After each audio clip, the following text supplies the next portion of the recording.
ग्रंथादिराज समय से अपना स्वाध्याय चल रहा है। उसमें दूसरा जीव जीव अधिकार चल रहा है 39 गाथा से। उसमें 49 गाथा तक अपना स्वाध्याय हुआ है। अभी गजब की बात कर रहे हैं। अभी एक पूरा ग्रुप है 6 गाथा का। 50 नंबर से 55 गाथा, मतलब 6 गाथा का पूरा ग्रुप है। उसमें 29 भाव दिखाए हैं। तो यहाँ उनका ये कहना है कुनकुनाचार्य देव का कि 29 प्रकार के जो भाव है वो सब पुद्गल के परिणाम है। इसके लिए वो जीव नहीं है, जीव में नहीं है। तो वो कौन से भाव है, तो उसके 29 प्रकार भेद है वो पुद्गल परिणाम के। वो ये 6 गाथा में दिखाए है। और अमृतचंद्र आचार्य देव ने वो भेद की प्रभेद भी दिखाए कि उसका पेटा भेद कितना होता है और वो जीव के क्यों नहीं है, उसका तर्क भी दिया है। तो वो जीव से क्यों भिन्न है। तो ये सब सारी बातें आज के 45 मिनट के स्वाध्याय में, 45 मिनट में अपने थोड़ी उसको देखेंगे और उसका अभ्यास करेंगे। तो देखो, आपको एक पीडीएफ भेजी है, उसमें 103 नंबर का पेज है। उसमें 50 और 51 दो गाथाएं दिख रही है नीचे। उसके ऊपर एक श्लोकार्थ है और श्लोकार्थ के ऊपर डेड लाइन लिखी है। मतलब यहाँ से अपना ये 50 से 55 गाथा का विषय शुरू होता है। तो गाथा तो कुनकुन आचार्य देव की है, 50 से 55 6 गाथा। लेकिन वो गाथा के पहले अमृतचंद्र आचार्य देव सूचना देते हैं कि यहाँ अब कुनकुन आचार्य देव जो 29 प्रकार के भावों का वर्णन करेंगे कि वो चित शक्ति से, मतलब जीव का जो स्वभाव है, उपयोग स्वरूप है, ज्ञान दर्शन जानने देखना स्वभाव है, उससे रहित है ये सब भाव जो कुनकुन आचार्य देव बताएंगे वो। तो और वो पुद्गल के परिणाम है।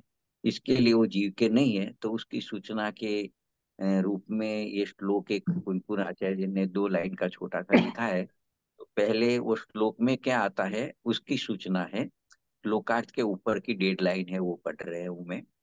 अब चित्त शक्ति से अन्य, मतलब जिसमें चित्त शक्ति नहीं है, जानने देखने की शक्ति नहीं है, उससे अलग है वो।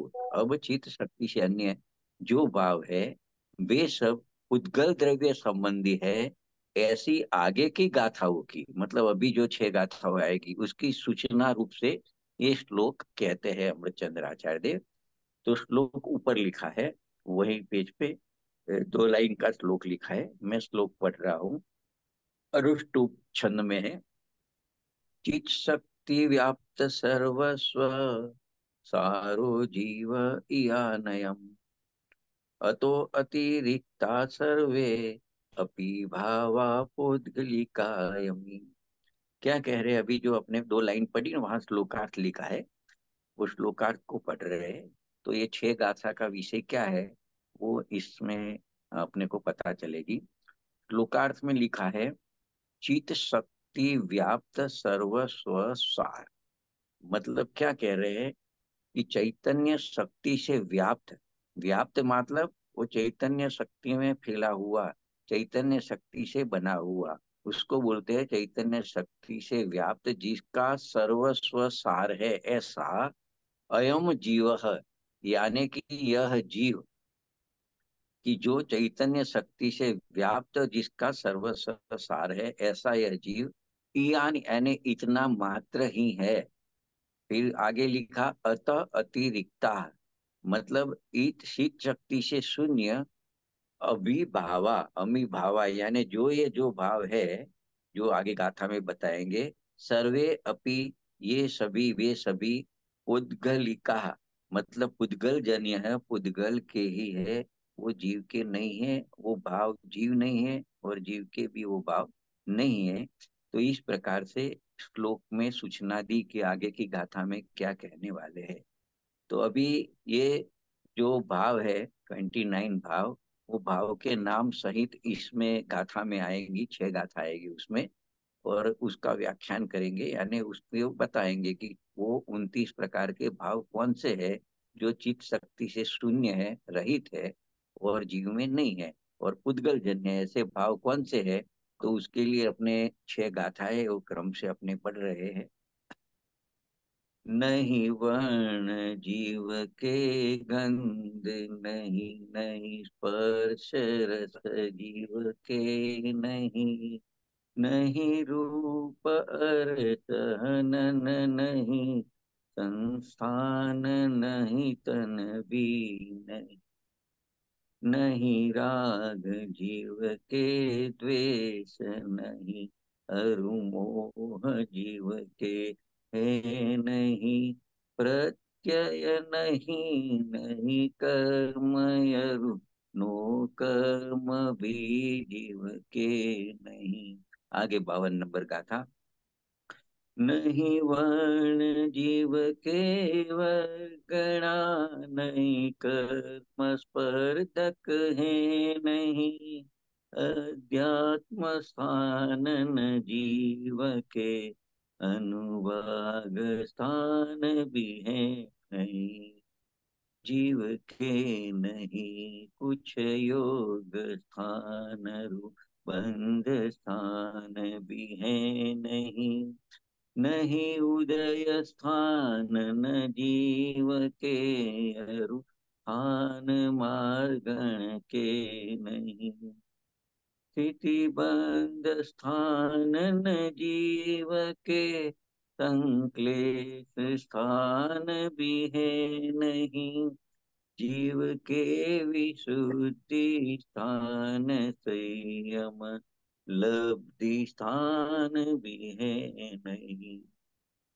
नहीं जीव स्थान भी जीव के, गुण स्थान भी जीव के नहीं, ये सब ही पूदगल द्रव्य के परिणाम है, जानो यही। क्या कहते हैं कि यहाँ नहीं ये नहीं ये नहीं ये नहीं करके 29 प्रकार के 29 भाव मतलब दिखाए कि वो भाव जीव के नहीं है, तो उसका कारण दिखाया कि वो चैतन्य शक्ति से शून्य है, इसके लिए वो जीव के नहीं है और वो पुद्गल के परिणाम है। ऐसे अंतिम गाथा में 55 नंबर की गाथा की दूसरी लाइन में कह दिया है, ये सब ही पुद्गल द्रव्य के परिणाम है, जानो यही। मतलब ये जो 29 प्रकार दिखाए उसको आगे पढ़ रहे हैं उसके गाथार्थ में, उसको, तो वो सब उद्गल द्रव्य के परिणाम है, इसके लिए वो जीव नहीं है, वो परिणाम जीव के नहीं है। तो देखो गाथार्थ में उसको दिखाते हैं क्रम से एक एक गाथा में, कि पहले 50 नंबर की गाथा में क्या कहते हैं कि जीव के वर्ण नहीं, गाथा के नीचे गाथार्थ लिखा है, उसमें लिखा है जीव के वर्ण नहीं। आप गिन तो नहीं सकते एक साथ में, लेकिन रहेगा ऐसा कि ये नहीं है ये नहीं है। जीव के वर्ण नहीं, गंध भी नहीं, रस भी नहीं, और स्पर्श भी नहीं, रूप भी नहीं, शरीर भी नहीं, संस्थान भी नहीं, सहनन भी नहीं। ये 50 नंबर की गाथा में इतने भाव जीव के नहीं है, जीव में नहीं है, ये बताया। फिर 51 नंबर की गाथा में बताते हैं जीव के राग भी नहीं, द्वेष भी नहीं। फिर आगे दूसरे पेज पे मोह भी विद्यमान नहीं, प्रत्यय भी नहीं, कर्म भी नहीं, और नो कर्म भी उसके नहीं है। मतलब ये सबकी आगे ये जो नाम लिखे है वो क्या चीज है वो आगे खुलासा करते हैं, क्योंकि 29 प्रकार बताए, तो अमुक तो ख्याल में आ सकती है, स्पर्श नहीं, रस नहीं, गंध नहीं, बाकी और भी जो प्रत्यय नाम आया तो वो सब अलग अलग नाम आएंगे, उसको भी थोड़ा आगे देखते हैं। अभी तो एक एक गाथा में कौन से भाव नहीं है जीव में वो दिखा रहे हैं। 52 नंबर की गाथा में कहा तीसरी लाइन में जीव के वर्ग नहीं, वर्गणा नहीं, कोई स्पर्धक भी नहीं है। अभी वर्ग क्या है, वर्गणा क्या है, स्पर्धक क्या है, वो भी थोड़ा एक एक लाइन में देखेंगे, और उसको भी थोड़ा आगे उसका डिस्कस करेंगे कि जीव के वर्ग नहीं, वर्गणा नहीं, कोई स्पर्धक भी नहीं, अध्यात्म स्थान भी नहीं, और अनुभाग स्थान भी नहीं है। ये 52 नंबर की गाथा हुई। अभी 53 नंबर की गाथा में कह रहे हैं, जीव के कोई योग स्थान भी नहीं, अथवा बंद स्थान भी नहीं, और उदय स्थान भी नहीं, कोई मार्गणा स्थान भी नहीं है। अभी 54 नंबर की गाथा की बात करेंगे। जीव के स्थिति बंद स्थान भी नहीं, अथवा संक्लेश स्थान भी नहीं, विशुद्ध स्थान भी नहीं, अथवा संयम लब्धि स्थान भी नहीं है। और कह के 55 गाथा आएगी। उसमें कहेंगे आगे, जीव के जीव स्थान भी नहीं, अथवा गुण स्थान भी नहीं है, क्योंकि यह सब पुद्गल द्रव्य के परिणाम है। मतलब ये 29 प्रकार के भाव तो दिखाए। अभी वो भाव क्या है, ये जो 29 वेद की है उसके प्रभेद में जाएंगे, पेटा में जाएंगे तो क्या आएगा। और ये सब बातें, ये कुनकुन आचार्य देव ने इतना गाथा गाथा लिखी, उसका गाथा किया। अभी उनके ऊपर 1000 साल बाद अमृतचंद्र आचार्य देव ने टीका लिखी। उन्होंने भी इस भाव को किस प्रकार से कहा, उसमें क्या ऐड करके अपने को समझाने की कोशिश कर रहे, उसको देखेंगे। आगे एक पेज आएगा आपको। ऐसे तो वो ग्रंथ बदल जाता है, मैंने कंटिन्यूटी में पीडीएफ फाइल में भेजा है। उसमें समय सार अनुशीलन लिखा है, और 4 to 4 नंबर का पेज है।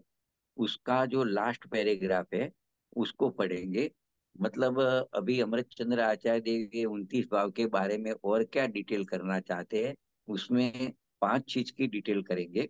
मतलब कुनकुन आचार्य देव ने खाली 29 प्रकार के भेद बताए, तो उसके प्रभेद उसको अमृतचंद्र आचार्य देव बताएंगे तो थोड़े समझ में भी आएगा। फिर वो जीव के क्यों नहीं है, वो निषेध क्यों है, तो उसकी भी बात वहां पे करेंगे। और जहां उनको जरूरत लगेगी वहां एक एक भाव का थोड़ा स्वरूप भी संक्षेप में अपने को बताएंगे। और ये सब का निषेध नहीं है वाला, निषेध के पीछे एक ही तर्क लगा है, उन्होंने एक ही युक्ति लगाई है कि ये पुद्गल द्रव्य के परिणाम होने से अपनी अनुभूति से भिन्न है। मतलब जब आत्मा की अनुभूति होती है, आत्मा का अनुभव होता है, तो इसमें से कोई भाव दिखते नहीं है। इसके लिए वो अपने जीव के स्वभाव से भिन्न है। इसके लिए वो जीव के नहीं है, वो भाव जीव नहीं है। इस प्रकार से उन्होंने कहा। तो अपने लास्ट पैराग्राफ पढ़ रहे हैं 4 to 4 नंबर के पेज पे, कि देखो, उक्त गाथाओं की टीका लिखते हुए आचार्य अमृतचंद्र आत्मख्याति में उक्त, मतलब जो गाथा में आए वो 29 प्रकारों के भावों के भेद प्रभेद गिनाते हैं। मतलब भेद तो आए थे, उसके प्रभेद आएंगे अभी, ऐड करेंगे। और उनके भेद प्रभेद गिनाते हुए भगवान आत्मा, या ना अपना जो द्रव्य स्वभाव है, वो अपना भगवान आत्मा में उनको होने का निषेध करते हैं। मतलब ये 29 प्रकार के भेद प्रभेद जो कुछ भी दिखाएंगे, वो अपनी भगवान आत्मा में, अपने द्रव्य स्वभाव में नहीं है, वो बताएंगे। आत्मख्याति में टीका पढ़ेंगे अभी उसमें। फिर जहाँ आवश्यकता समझेंगे, वहां वो भावों का स्वरूप भी संक्षेप में स्पष्ट करेंगे। और फिर क्या करेंगे कि ये सभी भावों के निषेध किया है, वो निषेध में वे एक ही तर्क देते हैं। भाव 29 अलग अलग है तो अलग अलग भाव बताए, लेकिन तर्क एक ही है। वो जीव के क्यों नहीं है, वो जीव के नहीं, उसमें तर्क सब में एक ही है। कि और एक ही युक्ति है कि ये पुद्गल द्रव्य के परिणाममय होने से अपनी अनुभूति से भिन्न है, और अनुभूति स्वरूप भगवान आत्मा से भी भिन्न है। मतलब अपना जो द्रव्य स्वभाव है उससे ये 29 भाव भिन्न है। तो जब वो भगवान आत्मा की अनुभूति होती है, अनुभव होता है, उसका अनुभव होता है, तो उसमें वो भाव दिखते नहीं है। तो अनुभूति स्वरूप भगवान आत्मा अपना द्रव्य से भी भिन्न है, और द्रव्य की जो अनुभूति होती है उसमें भी वो भाव नहीं है, तो उससे भी ये भिन्न है। इस प्रकार से वो आत्मख्याति टीका लिखी है। तो देखो, अपने उनकी टीका 4 to 5 पेज नंबर पे पढ़ रहे हैं। उसका संक्षिप्त सार अपने इसमें लिखा है, वो पढ़ेंगे। उसमें 29 नंबर दिए, 1 2 3 4 5 करके। पहले नंबर में जो भाव नहीं है, कुनकुन आचार्य देव ने कहा कि वर्ण जीव में नहीं है, वर्ण जीव के नहीं है। तो वर्ण कितने प्रकार का होता है, तो वर्ण 5 प्रकार की जिनागम में चर्चा आती है कि वर्ण 5 प्रकार का है। तो वो यहाँ पांच प्रकार भी उन्होंने लिखा है एक नंबर में, कि काला, हरा, पीला, लाल और सफेद, ये पांच प्रकार के वर्ण जीव नहीं है। और उसका कारण भी देते हैं, वो पांच प्रकार का वर्ण जीव क्यों नहीं है। वो तो सिंपल बात है, क्योंकि ये पुद्गल द्रव्य के परिणाममय होने से अपनी अनुभूति से भिन्न है। मतलब जब आत्मा की अनुभूति होती है, आत्मा का अनुभव होता है, तो वो आत्मा में दिखते नहीं है और अनुभूति में वो भाव की अनुभूति होती नहीं है। इसके लिए ये सब पांच प्रकार के वर्ण है, काला, हरा, लीला, पीला, लाल और सफेद, मतलब जो है वो जीव नहीं है, ऐसा के कहा। दूसरे नंबर में वो कहते हैं दो प्रकार की गंध की बात करेंगे, कि दूसरा नंबर गंध का है, तो उसके दो प्रकार है, सुगंध और दुर्गंध। ये दो प्रकार की गंध जीव नहीं है। कारण तो एक ही आएगा सब में, क्योंकि ये मतलब गंध और दुर्गंध दोनों उद्गल द्रव्य के परिणाममय होने से अपनी अनुभूति है, मतलब आत्मा का अनुभव में वो आता नहीं है, तो अपनी अनुभूति से भिन्न है। फिर तीसरे नंबर की बात की कि क्या जीव नहीं है, कौन सा भाव जीव नहीं है, तो उन्होंने रस लिया पांच प्रकार का। तो उन्होंने कहा कड़ुआ, कषायला, शर्करा, खट्टा और मीठा, ये पांच प्रकार के रस है, वो जीव नहीं है। कारण एक ही है, क्योंकि ये पुद्गल द्रव्य के परिणाममय होने से अपनी अनुभूति से भिन्न है। अपना आत्मा में ऐसा रस नहीं है, ये तो जड़ पुद्गल के रस है। अपना आत्मा तो ऐसे नीरस कहा जाता है, मतलब उसमें ये इस प्रकार के रस नहीं होते हैं। लेकिन जो नीरस है वही सरस है, और ये हुए पांच प्रकार के रस है, वो तो सब जड़ पुद्गल के रस है, ऐसा कहते हैं। अभी चार नंबर में कहते हैं, देखो, पहले वर्ण की बात आई, फिर गंध की बात आई, फिर रस की बात आई, अभी स्पर्श बाकी रहा। तो स्पर्श के आठ प्रकार होते हैं। तो देखो, पहले जो वर्ण है वो पांच प्रकार था, गंध दो प्रकार का था, सात, फिर पांच प्रकार का रस आया, 12, और ये आठ प्रकार का स्पर्श है। तो 20 पुद्गल की पर्याय है, जो पुद्गल द्रव्य होता है, एक परमाणु होते हैं, इसमें स्पर्श, रस, गंध, वर्ण मुख्य गुण होते हैं। उसके प्रभेद गिने तो ये इस प्रकार के 20 होते हैं जो अपने गिने। तो अभी स्पर्श की बात है, वो स्पर्श है वो आठ प्रकार का है। तो चिकना, रूखा, ठंडा, गर्म, हल्का, भारी, कोमल और कठोर, ये आठ प्रकार के स्पर्श जीव नहीं है, क्योंकि ये पुद्गल द्रव्य के परिणाममय होने से अपनी अनुभूति से भिन्न है। मतलब इसमें क्या हो गया कि स्पर्श, रस, गंध, वर्ण और उसके प्रभेद 20 हुए, ये सब पुद्गल के परिणाम है। जब आत्मा का अनुभव होता है, तो अनुभव में, वेदन में ऐसा कोई वेदन आता नहीं है स्पर्श, रस, गंध, वर्ण। इसका मतलब ये हुआ कि वो पुद्गल द्रव्य के परिणाम है, तो वो जीव नहीं। अभी देखो, आगे एक रूप लिया है, रूप। तो उसमें स्पर्शादि क्या कहते हैं, कि स्पर्श आदि चारों, यानी स्पर्श, रस, गंध, वर्ण, ऊपर जो बात हुई चार पॉइंट में, चार भाव की, वो चारों भाव रूप सामान्य परिणाम मात्र रूप भी जीव नहीं है, क्योंकि यह रूप पुद्गल द्रव्य का परिणाममय होने से अपनी अनुभूति से भिन्न है।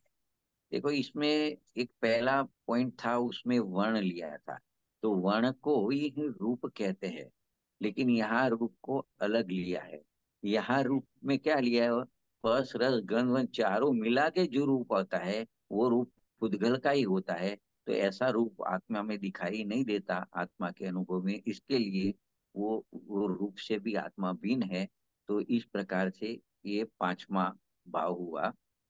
अभी थोड़ा इससे हटके अभी शरीर आदि में जाते हैं, कि देखो, संसार में जो शरीर सहित जीव होता है, तो शरीर पांच प्रकार के होते हैं। जो अपने पास भी शरीर है, जो संयोग में, वो भी, वो शरीर का नाम है औदारिक शरीर होता है।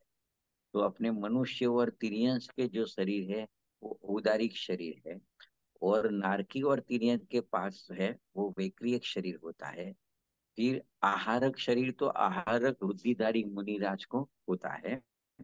तो वो तो कोई कोई कोई होता है, सभी मुनिराज को भी नहीं होता। और फिर तेजस और कारमान शरीर होता है। तो यहाँ कहते हैं 5 प्रकार के शरीर होते हैं टोटल, सब चारों गति में मिला के। एक है औदारिक, विक्रियक, आहारक, तेजस और कारमान। ये 5 प्रकार के शरीर भी जीव नहीं है, क्योंकि ये जो शरीर बना है वो तो पुद्गल से बना है। तो यहाँ कहते हैं क्योंकि ये पुद्गल द्रव्य के परिणाममय होने से अपनी अनुभूति यानी अपने द्रव्य स्वभाव की अनुभूति, आत्मा की अनुभूति से वो भिन्न है। इसके लिए वो 5 प्रकार के शरीर है, वो जीव नहीं है। तो संसार में जब तक जीव रहता है तो कम से कम 3 शरीर तो रहते ही है। एक तेजस और कारमान शरीर है, वो तो रहता ही है। समझो यहाँ से अपनी मनुष्य पर्याय तो उदारिक शरीर है, ये मनुष्य पर्याय पूरी हुई, यहाँ से अपनी जीव और कहीं देव गति में चली गई, तो तेजस और कारमान शरीर तो साथ में ही जाएगा। और वहां जाके विक्रियक शरीर मिलेगा। तो दो तो साथ में गए, तीसरा विक्रियक मिला। तो इस प्रकार से 3 शरीर तो मिनिमम रहते हैं। तो लेकिन यहाँ तो कहते हैं वो सब पुद्गल के परिणाम है, इसके लिए वो शरीर भी जीव नहीं है। आगे देखेंगे 7 नंबर में जाएंगे। तो अभी शरीर का आकार की बात की है। तो वो शरीर का आकार है वो 6 प्रकार का है, उसको संस्थान कहते हैं। तो 7 नंबर में पॉइंट में क्या कहा कि ये जो 6 प्रकार का संस्थान है, मतलब शरीर का आकार है, वो भी जीव नहीं है, क्योंकि शरीर का आकार जो बनता है वो भी पुद्गल परिणाम से बनता है। तो यहाँ 7 नंबर पढ़ेंगे। सम चतुरस्त्र, सम चतुरस्त्र, न्यग्रुद, परिमंडल, स्वाति, कुंभज, वामन और हुंडक, ये आकार के नाम लिखे हैं। ये 6 प्रकार के संस्थान यानी आकार भी जीव नहीं है। क्यों जीव नहीं है? क्योंकि ये मतलब ये 6 प्रकार के आकार उद्गल द्रव्य के परिणाममय होने से अपनी अनुभूति से भिन्न है। आगे देखेंगे 8 नंबर में। तो फिर अपने जो हड्डी वगैरह शरीर में होता है, हड्डियां, उसका सहनन होता है। तो जिनागम में लिखा है, कोमरसार आदि ग्रंथों में, कि ये 6 प्रकार के अलग अलग सहनन होते हैं। जो चरम शरीरी जीव है उनका वज्र वृषभ नाराज सहनन आपने सुना होगा।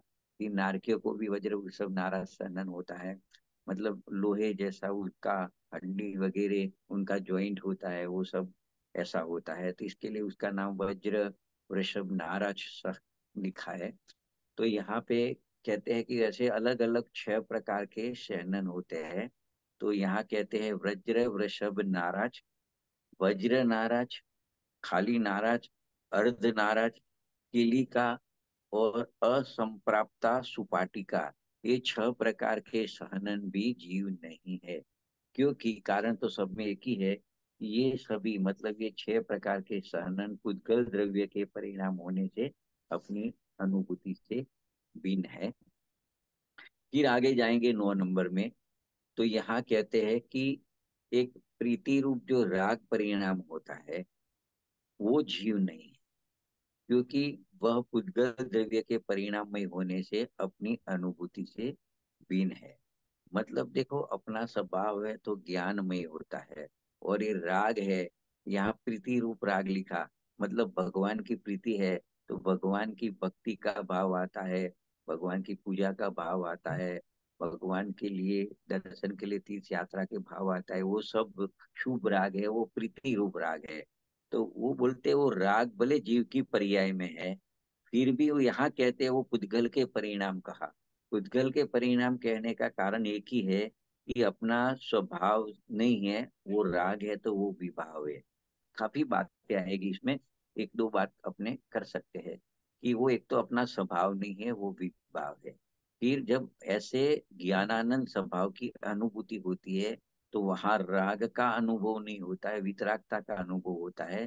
तो राग भाव अपने में नहीं है तो उसको जड़ पुद्गल का है, ऐसा कह दिया है। इसके लिए कहते हैं कि ये प्रीति रूप जो राग है भगवान की भक्ति का, दया का, दान का, पूजा का, रेडी। हाँ, का। और पाँव दौड़ेगा। चल, पाँव अंदर डालो, पाँव अंदर डालो। हाँ, रेडी, भागना। तो देखो 9 नंबर में प्रीति रूप राग लिया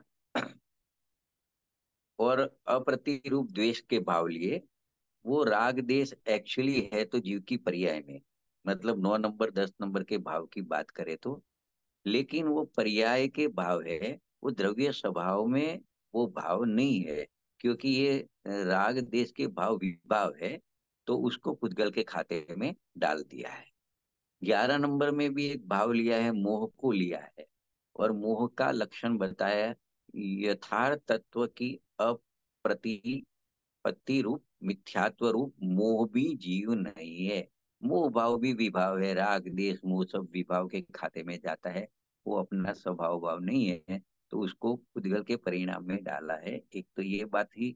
दूसरी बात, पुद्गल क्यों कहा उसको, कि जब आत्मा का अनुभव होता है तो वहां वो राग की मोह द्वेष राग देश मोह कुछ दिखता नहीं है, तो उसको अपनी अनुभूति आत्मा की अनुभूति से भिन्न कहा है, तो इसके लिए उसको पुद्गल के खाते में डाला हुआ है। तो ऐसे 11 नंबर हुई। अभी 12 नंबर का भाव है, उसमें लिया है जो बंध के कारण 5 जिनागम में आते हैं, मिथ्यात्व, अविरति, प्रमाद, कषाय और योग। तो यहाँ पे प्रमाद को कषाय में गर्भित कर दिया है, तो 4 कारण बताए हैं कि मिथ्यात्व, अविरति, कषाय और योग जिसके लक्षण है, ऐसे प्रत्यय, मतलब प्रत्यय शब्द मूल गाथा में पड़ा है, उसको बोलते हैं आश्रव, और आश्रव को बोलते हैं बद्ध का लक्षण। जहाँ आश्रव होता है वहां नियम से बद्ध होता है, तो वो भी जीव नहीं है, क्योंकि जब आत्मा का अनुभव होता है तो ऐसा कोई, मतलब मिथ्यात्व तो वहाँ होता ही नहीं है, अविरति का भी कोई भाव नहीं होता, कषाय भी नहीं होती, और यहाँ योग का ऐसे परिस्पंद रूप जो भाव है वो भी अनुभव, तो एक निस्तरंग रूप अवस्था हो जाती है। इसके लिए उसको कहते हैं कि वो सब पुद्गल के परिणाम है, तो वो अपनी आत्मा की अनुभूति से भिन्न है, ऐसा 12 नंबर में कहा। फिर 13 नंबर में वापिस कर्म लिया, तो जो 4 घाती और 4 अघाती 8 प्रकार के कर्म है, उसको भी बोला वो भी जीव नहीं है, क्योंकि वो सब पुद्गल के परिणाम है और अपनी अनुभूति से भिन्न है। तो यहाँ पे लिखा 13 नंबर में, ज्ञानावरण, दर्शनावरण, वेदनीय, मोहनीय, आयु, नाम, गोत्र और अंतराय, ये 8 कर्म जीव नहीं है, क्योंकि ये उद्गल द्रव्य के परिणामी होने से अपनी अनुभूति से भिन्न है। तो ये तो प्रत्येक परमाणु वगैरह नाम के पुद्गल परमाणु से बने हैं, तो वो तो पुद्गल ही है, उसमें तो कोई मतलब ज्यादा सोचने की बात नहीं है। और 14 नंबर में वापिस उन्होंने लिया 6 पर्याप्ति ली और 3 प्रकार के शरीर लिए, वो सब पुद्गल के परिणाम है ऐसा कहते हैं। तो अपने को ऐसा हुए 6 पर्याप्ति क्या होती है, ऐसा प्रश्न आता है, ऐसा अपने को प्रश्न हो सकता है। तो देखो, पहले नाम बोलता हूं मैं 6 पर्याप्ति का, फिर देखते एक आध मिनट उसके ऊपर भी थोड़ा देख लेते हैं। एक आहार पर्याप्ति होती है, फिर शरीर पर्याप्ति होती है, फिर इंद्रिय पर्याप्ति होती है, फिर श्वासोश्वास पर्याप्ति होती है, फिर भाषा पर्याप्त होती है, और मन की पर्याप्ति होती है। मतलब ये पर्याप्ति क्या है, कि यहाँ से जीव समझो ये मनुष्य गति आयु पूरी करके और कोई गति में गया जीव, तो वहां उसके साथ में अपने बात हुई थी, 2 प्रकार का शरीर लेके जाता है। मतलब वो कौनता है, वो तेजस शरीर और कारमान शरीर। तेजस शरीर में क्या होता है कि अपने देखो, ऐसा लगता है कि ये शरीर जीव है तब तक उसमें तेज है, तो वो मतलब वो आत्मा का तेज है, चैतन्य का तेज है, और जीव का तेज है, जीव निकल जाता है तो शरीर निस्तेज हो जाता है। तो ऐसा नहीं है, यहाँ जब ये देह के अंदर शरीर के अंदर आत्मा रहती है, तो आत्मा तो अरूप ही है, उसका कोई तेज बेज प्रकाश होता नहीं है, लेकिन यहाँ इसके साथ में एक तेजस वर्गणा नाम के पुद्गल परमाणु का बना हुआ शरीर रहता है, तो उसका तेज रहता है। और आज जब जीव यहाँ से शरीर में से निकल के अन्य कोई शरीर में जाता है, दूसरी जगह जन्म लेता है, तो वो तेजस वो शरीर भी साथ में जाता है। और जो 8 कर्म बंधे हुए हैं, तो उसको कारमान शरीर बोलते हैं, वो कारमान वगैरह में से कर्म बंधे हैं, तो कारमान शरीर को भी लेके जाता है, तो 2 शरीर को लेके जाता है। और वापिस मनुष्य गति में गया, तो वहां वापिस औदारिक शरीर उसने दूसरा धारण किया, तो वो तो हो गए 3 शरीर, 6 पर्याप्ति और 3 शरीर, तो 3 शरीर तो मिनिमम रहेंगे, तो वो लिए। और 6 पर्याप्ति में क्या होता है कि जब यहाँ से जीव गया, तो ये 2 प्रकार के शरीर लेके गया, और फिर समझो मनुष्य या तिर्यंस में जन्म लेना है, तो वो आहार वर्गना को पहले ग्रहण करता है। मतलब उस जाति के पुद्गल परमाणु है, तो पहली पर्याप्ति में आहार है। तो आहार पर्याप्ति में क्या होता है, वो खल और रस रूप उसके होते हैं, मतलब लिक्विड जैसा होता है, मतलब वो परमाणु। फिर क्या होता है, उसमें से शरीर की रचना होती है। तो दूसरी नंबर की पर्याप्ति होती है, शरीर होती है। फिर वहां जिस इंद्रिय में जाता है, एक इंद्रिय में जाता है, तो वो इंद्रिय आकार उसके मन में जाते हैं, तो उसको इंद्रिय नाम की पर्याप्ति बोलते हैं। फिर उसमें श्वासोश्वास आता है। तो ये जीव समझो कि एक इंद्रिय में भी चला गया है। तो ये चार पर्याप्ति तो उसको होती है, आहार, शरीर, इंद्रिय और श्वासोश्वास। और दो इंद्रिय में जाता है तो फिर पांचवी भाषा पर्याप्ति आती है, मतलब वचन है वो दूसरी इंद्रिय से शुरू होता है।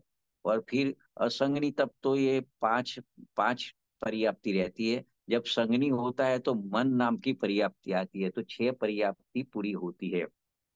यहाँ पे लिखता है जिसको छह पर्याप्ति पूरी हो गई है, वो भी सब पुद्गल के परिणाम है। वो सब पुद्गल आहार वर्गना वगैरह में से वचन वर्गना, भाषा वर्गना मतलब, और मनोवर्गना नाम के पुद्गल परमाणु से छह पर्याप्ति पूरी होती है। और तीन शरीर में औदारिक शरीर है, औदारिक होवे मतलब विक्रियक शरीर होवे या आहारक शरीर होवे, वो आहार वर्गना में से बनती है। तेजस शरीर तेजस वर्गना में से बनती है। और कारमान शरीर कारमान वर्गना से बनता है। तो छह पर्याप्ति और तीन शरीर है, ये सब पुद्गल की ही रचना है। वो उसके वो एक पुद्गल स्कंद रूप नो कर्म होता है, तो उसको नो कर्म बोलते हैं, वो भी जीव नहीं है। क्योंकि वह सब पुद्गल द्रव्य का परिणाममय होने से अपनी अनुभूति से भिन्न है। तो ऐसे तो 14 प्रकार इसमें बताए। ये 14 प्रकार में जिस जिसकी बात की, 8 कर्म की बात की, 9 कर्म की बात की, 6 पर्याप्ति, 3 शरीर लिया। और आगे आगे जो जो प्रत्यय आश्रव आए, मिथ्यात्व, विरति, कसाई योग, ये सब उद्गल के परिणाम है, तो जीव नहीं है। इसमें 14 प्रकार बताए। अभी आगे देखेंगे तो 15, 16 और 17, ये तीन में कुछ अलग बात आएगी। मतलब अलग बात यानी इसमें 14 में 15 में आएंगे वर्ग आएगा, वर्ग भी जीव नहीं है। 16 में आएगा वर्गणा भी जीव नहीं है। और 17 नंबर में आएगा स्पर्धक भी जीव नहीं है। अभी वर्ग क्या है, वर्गणा क्या है, स्पर्धक क्या है, सब है तो पुद्गल की रचना। लेकिन उसको थोड़ा समझते हैं कि 15 नंबर की बात करें तो वर्ग जीव नहीं है, ऐसा कहा। तो क्या होता है कि जो कर्म बनते हैं उसके एक एक परमाणु होते हैं, तो वो उसमें कुछ अपनी शक्ति रहती है। तो अलग अलग परमाणु में अलग अलग प्रकार की शक्ति रहती है, फल दान देने की, फल फल जीव को फल देने की। तो समान रस शक्ति, समान शक्ति के धारक परमाणु होते हैं, जो वो एक एक परमाणु को एक एक वर्ग बोला जाता है। जैसे कि अपने स्कूल होती है, तो 6 स्टैंडर्ड 6 स्टैंडर्ड वाला क्लासेस है। तो समझो एक वर्ग लो, एक क्लास लो, तो उसमें 20 विद्यार्थी बैठे हैं। तो 20 मतलब 5 स्टैंडर्ड पास करके आए, एक सरखी मतलब उनकी क्या बोलते हैं वो होती है, उनका स्टैंडर्ड एक लेवल एक सरखा रहता है कि भाई उन्होंने 5 स्टैंडर्ड तक पास किया है। और वो बैठे हैं एक वर्ग में। मतलब 6 स्टैंडर्ड में ए वर्ग है, बी वर्ग है, सी वर्ग है, डी वर्ग है। तो ए वर्ग में 20 बैठे हैं, वो भी सेम स्टैंडर्ड वाले हैं, बी वर्ग भी सेम स्टैंडर्ड वाले। तो एक एक विद्यार्थी मतलब एक एक वर्ग हुआ वो। अभी विद्यार्थी जगह वो कर्म के परमाणु ले को, जिसमें समान शक्ति वाले ग्रुप बनता है कर्म का, उसको वर्ग बोलते हैं, एक एक कर्म परमाणु को वर्ग बोलते हैं। और ऐसे समझो कि वर्गणा कैसे होती है कि 6 स्टैंडर्ड वाले ए बी सी डी, मतलब समान शक्ति वाले वर्ग से एक साथ में आते हैं कोई प्रार्थना के लिए, तो वो वर्गणा हो जाती है।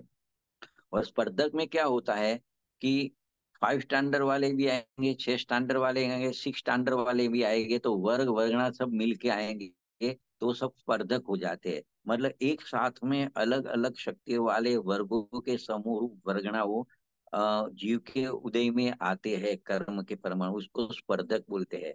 तो यहाँ 15, 16, 17 में यही कहने वाले हैं कि वो जो अपने उसको पढ़ेंगे, अभी थोड़ा स्पष्ट हो जाएगा। 15 नंबर को पहले वर्ग को पढ़ेंगे। कर्म के रस, रस यानी फलदान शक्ति, वो कर्म की शक्ति मतलब कर्म के रस की शक्तियों अर्थात अविभाग प्रतिषेधों का समरूप वर्ग भी जीव नहीं है, क्योंकि वह पुद्गल द्रव्य का परिणाममय होने से अपनी अनुभूति से भिन्न है। फिर वर्गों के समरूप वर्गणा, अभी ऐसे वर्ग एक साथ में आए तो उसको वर्गणा कह दिया, तो वर्गणा भी जीव नहीं है, क्योंकि वर्गणा भी पुद्गल द्रव्य का परिणाममय होने से अपनी अनुभूति से भिन्न है। और 17 नंबर में तो सब कुछ आएंगे, सब वर्ग आएंगे, एक स्टैंडर्ड से 10 स्टैंडर्ड तक है तो सभी आएंगे, और ABCD सब आएंगे। तो क्या बोलते हैं, मंद तीव्र रस वाले कर्म समूह के विशिष्ट जमाव रूप अर्थात वर्गणा के समूह रूप पर्दक भी जीव नहीं है, क्योंकि वे भी पुद्गल द्रव्य के परिणाममय होने से अपनी अनुभूति से भिन्न है। तो ऐसे 17 भाव की बात हुई। अभी एक 18 नंबर का भाव आएगा, अध्यात्म स्थान। तो देखो, अध्यात्म स्थान तो आत्मा के भाव को, विशुद्ध भाव को बोलते हैं ऐसे, लेकिन यहाँ अध्यात्म स्थान शब्द तो वही लिखा है, अध्यात्म शब्द लिखा है, लेकिन उसका अर्थ वो सेंस में नहीं लिया है। यहाँ तो अध्यास के मतलब एक अनध्यवसाय यानी मिथ्या अभिप्राय वाला जो भाव होता है, उसको नाम अध्यात्म स्थान लिखा है। तो क्या कहते हैं, देखो, स्व पर के एकत्व के अध्यास होने पर, मतलब स्व पर को जो एक मानता है, ऐसा जिसको अध्यास होता है, तो अज्ञानी मिथ्या दृष्टि है, उसका भाव भी अज्ञान मिथ्या रूप है। तो कैसे, ऐसा अध्यास होने पर विशुद्ध चैतन्य परिणाम से भिन्न रूप है लक्षण जिनका, मतलब चैतन्य का जो विशुद्ध परिणाम है उसको भी अध्यात्म कहते हैं, लेकिन वो अध्यात्म नहीं, उससे तो भिन्न लक्षण वाला है। मतलब यहाँ तो अनध्यवसा यानी मिथ्या भाव है, वो भी जीव नहीं है, क्योंकि वे भी पुद्गल के ही परिणाम होने से अपनी अनुभूति से भिन्न है। 19 नंबर में जाएंगे, वहां अनुभाग स्थान दिया है। अनुभाग यानी सबकी फलदान शक्ति है, अलग अलग 8 प्रकार के कर्म है, 8 प्रकार की प्रकृति है कर्म की, उसका सबका फल अलग अलग मिलता है। नाम कर्म का फल अलग है, वेदनीय का फल अलग है, आयु का फल अलग है। तो ऐसे क्या कहते हैं कि भिन्न भिन्न प्रकृतियों के रस के परिणाम है लक्षण जिनके, वे अनुभाग स्थान भी जीव नहीं है, क्योंकि वे भी पुद्गल द्रव्य के परिणाममय होने से अपनी अनुभूति से भिन्न है। 20 नंबर में लिया है, काय वचन मनोवगणा के कंपन रूप योग स्थान। मतलब देखो, यहाँ अपने आत्मा का प्रदेश है, असंख्य प्रदेश है अमूर्ति, उसमें परिस्पंदपना होता है, हिलचाल होती है। तो उसमें निमित्त मन वचन काय रहता है, कुछ विचार आता है मन में, तभी वहां परिस्पंद होता है आत्मा प्रदेशों में। कुछ बोलते हैं, वचन होता है, तब भी परिस्पंद होता है। और काया हिलाते हैं, हाथ पैर हिलाते, वहां भी आत्मा का प्रदेशों का परिस्पंद होता है। वो तो आत्मा का प्रदेशों का ही परिस्पंद होता है, उसको योग बोलते हैं। लेकिन ये सब विकार भाव है, विभाव भाव है, मतलब ऐसे सिद्ध भगवान है वो स्थिर रहते हैं। जब तक ऐसी स्थिरता नहीं रहती आत्मा प्रदेशों की, तब तक उसको विभाव कहा जाता है। इसके लिए उसको पुद्गल के परिणाम बोल दिए है, कि वे सब पुद्गल के परिणाम होने से अपनी अनुभूति से भिन्न है। मतलब जब आत्मा का अनुभव होता है तब ऐसे कुछ आत्मा प्रदेशों में ही चाल कुछ ऐसा तरंग रूप कुछ होता नहीं है। अभी 21 नंबर में जाएंगे तो बंद स्थान की बात करेंगे। बंद स्थान मतलब जीव के जो परिणाम से बंद होता है, ऐसे जितने बंद के स्थान है, परिणाम के स्थान है, मतलब वो परिणाम वो जीव का स्वभाव नहीं है, तो उसको भी कहते हैं पुद्गल के खाते में डाल दिया है। तो यहाँ कहते हैं भिन्न भिन्न प्रकृतियों के परिणाम लक्षण वाले बंद स्थान भी जीव नहीं है, क्योंकि वे भी पुद्गल द्रव्य के परिणाममय होने से अपनी अनुभूति से भिन्न है। फिर 22 नंबर में उदय स्थान लिया, जो कर्म के उदय होते हैं, उदय के अनुसार जीव के परिणाम होते हैं, वो सब भी पुद्गल के परिणाम में डाले हैं। यहाँ कहते हैं अपने फल को उत्पन्न करने में समर्थ कर्म अवस्थारूप उदय स्थान भी जीव नहीं है। मतलब यहाँ कर्म का उदय आता है, और उदय के अनुसार जीव का कोई परिणाम रहता है, तो वो परिणाम को भी जीव में नहीं डाला है, जीव से भिन्न कहा है, क्योंकि वे सब पुद्गल द्रव्य के परिणाम में होने से अपनी अनुभूति से भिन्न है। फिर 23 नंबर में ले लिया, मार्गणा स्थान ले लिया। तो मार्गना यानी अन्वेषण करना, शोधना। जीव जहां जहां मिलता है, तो कहाँ कहाँ मिलता है, तो ऐसे 14 स्थान है कि 14 स्थान में जीव दिखा जाएगा, मतलब उसको 14 मार्गना कहेंगे। तो उसमें गति है, मतलब 4 गति में जीव मिलेगा, कोई या तो मनुष्य गति में, देव गति में, नरक गति में, तिर्यन गति में। ऐसे इंद्रिय में जीव, इंद्रिय को भी मारना कहते हैं। कोई एक इंद्रिय में जीव है, दो इंद्रिय में भी जीव है, चार, तीन इंद्रिय, चार इंद्रिय, पंच इंद्रिय में जीव है। तो ऐसे काय काय देखो तो शरीर के भी बात की, तो ऐसी 14 प्रकार के स्थान है, उसको मार्गना स्थान बोलते हैं। तो वहां जीव पाया जाता है, लेकिन ये 14 प्रकार की मार्गना है वो भी जीव नहीं है, क्योंकि वो सब उद्गल द्रव्य के परिणाममय होने से अपनी अनुभूति से भिन्न है। 24 नंबर में स्थिति बंद स्थान कहा है। तो भिन्न भिन्न प्रकृतियों का सुनिश्चित काल तक साथ रहना है लक्षण जिनका, ऐसे स्थिति बंद स्थान भी जीव नहीं है, क्योंकि वे पुद्गल द्रव्य के परिणाम में होने से अपनी अनुभूति से भिन्न है। 25 नंबर में लिया है संकलित स्थान, मतलब संकलित परिणाम होते हैं, वो मतलब कलेश रूप परिणाम होते हैं। तो कहते हैं कि अभी देखो, संकलेश परिणाम आएंगे 24 में, 24 में, 25 में, 25 में संकलेश परिणाम आएंगे, 26 में विशुद्ध परिणाम आएंगे, और 27 में संयम लब्धि के परिणाम, तो शुद्ध परिणाम आएंगे। तो 3 प्रकार के, 25, 26, 27 में 3 प्रकार के परिणाम लिए है। तो देखो, संकलेश परिणाम अशुभ कहा जाता है एक तरफ से, जहाँ कषाय की तीव्रता होती है। विशुद्ध परिणाम में कषाय की मंदता होती है। और संयम लब्धि स्थान लिए 27 नंबर में, उसमें शुद्धता परिणाम की शुद्धता होती है। लेकिन यहाँ कहते हैं संकलित परिणाम को भी जीव के स्वभाव में नहीं लिया, विशुद्ध परिणाम को भी जीव के स्वभाव में नहीं लिया, और शुद्ध परिणाम है वो भी भेद रूप होने से जीव जीव के स्वभाव में नहीं ले, जीव का स्वभाव तो अभेद है। तो जब अभेद की अनुभूति होती है तो उसमें भेद नहीं दिखते। तो यहाँ कहते हैं 25, 26, 27 वाले जो भाव है, संकलेश, विशुद्ध और शुद्ध, वो सब भाव भी जीव नहीं है, क्योंकि वो सब उद्गल द्रव्य के परिणाममय होने से अपनी अनुभूति से भिन्न है। फिर 28 नंबर में जीव स्थान लिए कि जीव कहाँ कहाँ अपने को दिखता है संसार में। तो पर्याप्त और अपर्याप्त, तो देखो आगे 6 पर्याप्त की प्राप्ति, 6 प्रकार पर्याप्ति की बात की थी, आहार, इंद्रिय वगैरह 6 प्रकार की पर्याप्ति ली थी अपने। तो वो जिसकी पूर्ण हो जाती है उसको पर्याप्त बोलते हैं। और ये पर्याप्ति पूरी होने से पहले जीव अपना, मतलब उसका मरण हो जाता है, तो उसको अपर्याप्त जीव बोलते हैं। तो ऐसे पर्याप्त और अपर्याप्त, ऐसे बादर सूक्ष्म, एकेंद्रिय, द्विंद्रिय, त्रिंद्रिय, चतुरिंद्रिय, संगनी, असंगनी, पंचेंद्रिय लक्षण वाले जीव स्थान भी जीव नहीं है। मतलब आहार इंद्रिय, शरीर इंद्रिय, शरीर, आहार इंद्रिय, श्वासोच्छ्वास, भाषा, मन, उसकी पर्याप्ति पूरी नहीं हुए, वो भी जीव नहीं है, पूरी हो गई भी वो भी जीव नहीं है, क्योंकि ये सब पुद्गल के परिणाम है। और अंत में 29 नंबर का भाव लिया है, उसमें गुण स्थान लिए है, मतलब जो 14 प्रकार के गुण स्थान होते हैं।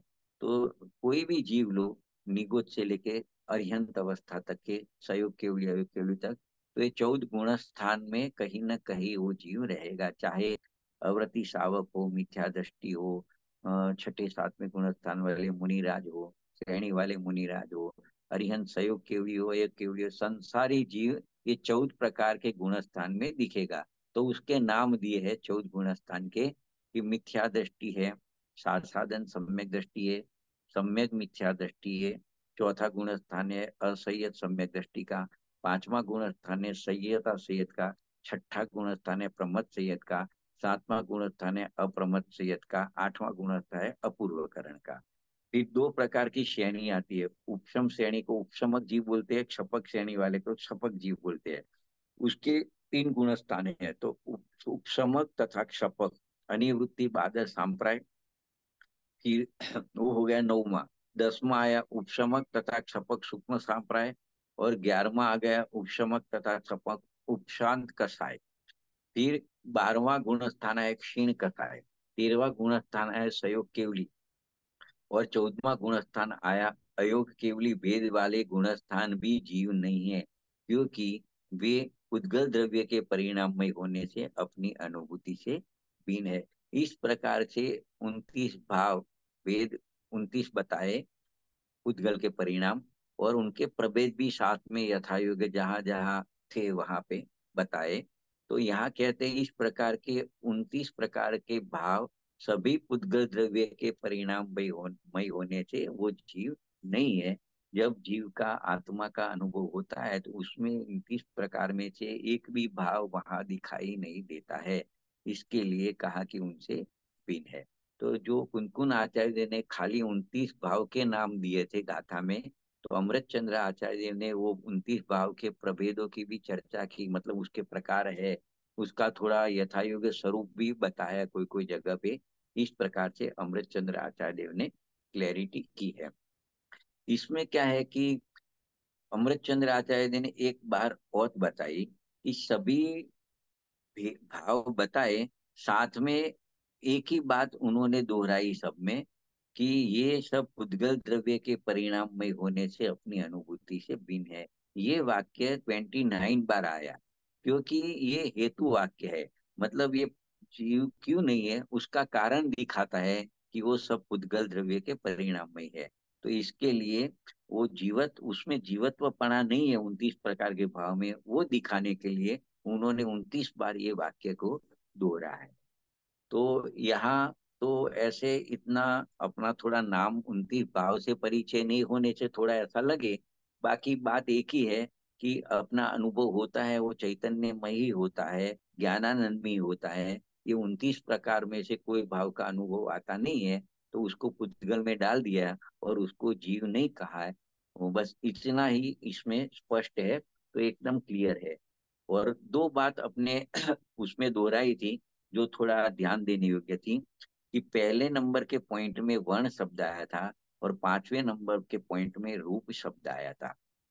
तो यहाँ से तो पर्यायवाची शब्द है दोनों, वर्ण को भी रूप कहते हैं, रूप को वर्ण कहते हैं, लेकिन यहाँ अलग कहा है। यहाँ वर्ण में 5 प्रकार के रंग लिए हैं, और रूप में स्पर्श रस गंध वन चारों को मिला के जो रूप बनता है वो रूप लिया है, वो 5 नंबर के पॉइंट में लिया था। तो ये बात इसमें थोड़ी अलग पड़ती है। और एक 18 नंबर के पॉइंट में अध्यात्म शब्द आया था। तो जनरली अध्यात्म स्थान भी जीव का नहीं है ऐसा आया, तो अध्यात्म तो आत्मा के लिए यूज होता है, लेकिन यहाँ आत्मा के लिए यूज नहीं हुआ है। ये अध्यात्म शब्द का ऐसे अर्थ देखने जाओ तो क्या होता है, आत्मज्ञान का अर्थ उसका निकलता है। क्योंकि अधि माने जानना, अधि माने जानना, अध्यात्म की संधि छुटी करे, अधि यानी जानना, और आत्मा, अध्यात्म अधिवत्ता आत्मा, आत्मा माने आत्मा। इस प्रकार आत्मा को जानना वो अध्यात्म है, तो अर्थ तो ऐसा होता है, लेकिन यहाँ ये अर्थ में नहीं लिया है। यहाँ तो ये लिखा है कि स्व और पर में एकत्व का जो अध्यास होता है, एक पणे का जो भ्रम होता है अज्ञान मिथ्यात्व का, उसको यहाँ अध्यात्म स्थान कहा है। और उसको आत्मा के चैतन्य विशुद्ध परिणाम से भिन्न कहा है, और पुद्गल के परिणाम कहा है। ये दो बात यहाँ पे थोड़ी ध्यान देने की है। तो इस प्रकार से ये 6 गाथाएं है वो यहाँ पूरी होती है। अपने पास इसके बाद में एक काव्य लिखा है, नीचे लिखा है, एक 6 गाथा को समाप्त करते हुए अमृत चंद्र आचार्य ने एक काव्य लिखा है। उसके दोहा जो लिखा है हिंदी में वो पढ़ लेते हैं, कि वर्णादिक रागादिक सब है आत्म से भिन्न, अंतर्दृष्टि देखिए दिखे एक चैतन्य। मतलब यहाँ क्या कहते हैं कि 29 भाव को 2 प्रकार में उसको डिवाइड कर दिया है, वर्णादिक कहा और रागादिक भाव किया। 8 प्रकार के जो भाव है उसको वर्णादिक में ले लिया 9 प्रकार में, और बाकी के 20 प्रकार को रागादिक में ले लिया। जो वर्णादिक भाव लिए वो तो प्योरली पुद्गल के ही भाव है, उसको तो उस जीव नहीं है ऐसा कहा। लेकिन रागादि भाव है वो सब जीव के पर्याय में है, लेकिन वो विभाव भाव है, इसके लिए उसका जीव में नहीं लिया है, उसको पुद्गल का परिणाम कहा। और दूसरी लाइन में ये समझाना चाहते हैं, जब अंतर्दृष्टि होती है, आत्मा की दृष्टि होती है, आत्मा को जानते हैं, तो ये कोई प्रकार का भाव दिखता नहीं है, खाली एक आत्मा ही दिखाई देता है। इस प्रकार से 6 गाथा को, इस अंतिम 37 नंबर के श्लोक को देके अमृत चंद्र आचार्य देव और कुनकुन आचार्य देव ने ये विषय को यहाँ पे समाप्त किया। तो यहाँ पे अपने विराम लेते हैं। आगे की चर्चा नेक्स्ट स्वाध्याय में करेंगे।